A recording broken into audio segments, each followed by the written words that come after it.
Hey everyone, today I want to talk to you a little bit about hybrid drumming. Hybrid drumming is basically taking electronic sounds and samples and augmenting your acoustic drum set. That allows you to get sounds that either are not possible or not practical with an acoustic set of drums. There are two different ways you can do this. Number one way to do this is using something called a trigger. A trigger is something like this. And what this does is this clips onto your drum, and it takes the sound from your drum, converts it to electronics, and then sends it to a drum brain. The other way to do that is to use just a regular drum pad. So the difference between these two are a trigger is going to add to the drum that you put it on. For example, if I put this on my snare drum, I'm always going to hear my snare drum, but I can add sounds to, layer sounds to it. For example, I can add a clap on top of my snare drum, or I can add a little bit of beefy bottom end snare sound to it. Whereas with a pad, you're going to just get the sound of the pad going out to front of house. There are a couple different types of pads and a couple different types of triggers. The main difference is what's called single zone or dual zone. A single zone pad, for example, this kick trigger right here, is a single zone. That means there's one sound that's coming out of that pad. This PD-8, however, is a dual zone pad. So there's actually a sound that you can get by hitting right in the center, and a second sound that you can get by hitting the rim. When you're setting these up, you need to be very mindful of the type of cables that you're using.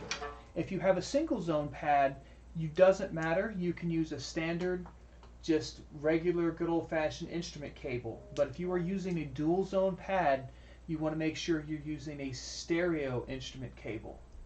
A cool trick that I use all the time, especially with my kick drum, is kick triggers are always single zone, and I love to have a pad by my foot. This is called a KT10. Roland makes this. This sits down by my bass drum. I'm going to kind of see it here. There's another one right here by my bass drum, and that's a really, really cool pad.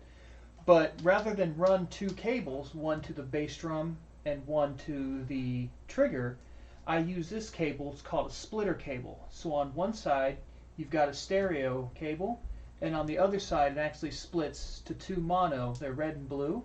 I plug one of them into my bass drum, and I plug the other one into the pedal, and that allows me to use one dual zone input on my brain and get two separate sounds.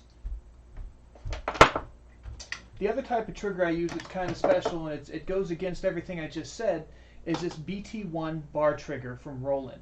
The BT1 bar trigger is really, really cool because it's got this mount on the back.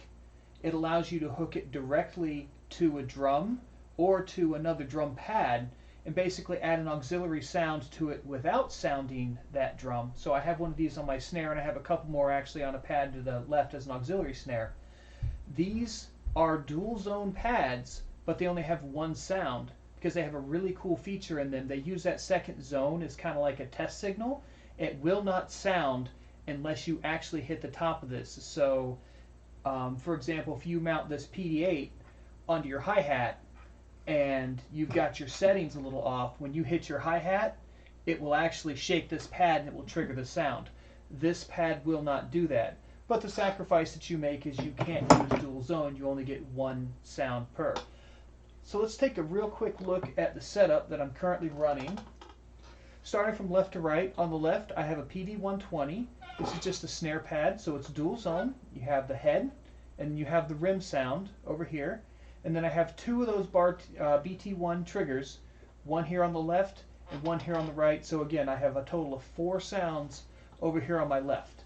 If I kind of back off, you see right here to the left of my hi-hat, I have an electronic hi-hat controller. And basically what that does is that allows me to, if I have an electronic hi-hat anywhere on these pads, it allows me to be open and closed. Moving to the right, right here I have a snare trigger. This is a dual zone trigger, so it triggers a different sound whether I hit the snare or whether I hit the rim of my snare. Again, this adds to my snare drum, so you'll always hear the snare drum. This trigger is just something that will add to. Also on the snare is I have this BT1 bar trigger, so that's another sound that I have right here. And then down to the right, again next to my bass drum, I actually have my KT10 trigger.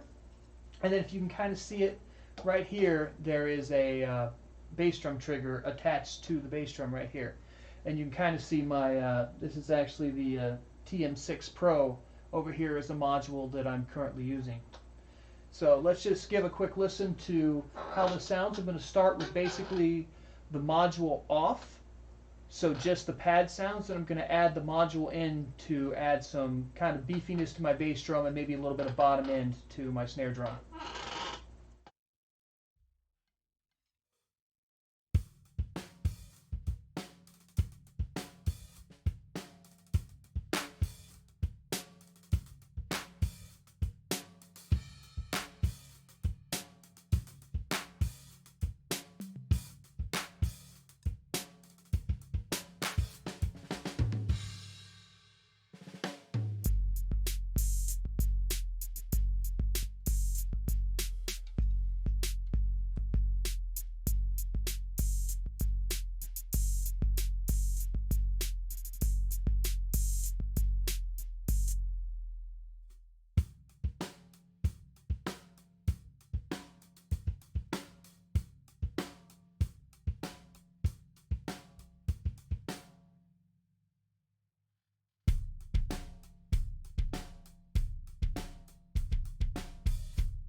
So I hope that was helpful. In my next video, I plan on going through the module and showing you how to set up the sensitivity to everything, the crosstalk, and things like that to make sure that everything's firing and triggering just the way it should. If you have any questions, leave them in the comments below, and I will do my best to get back with you. Thanks, and you guys have a great day.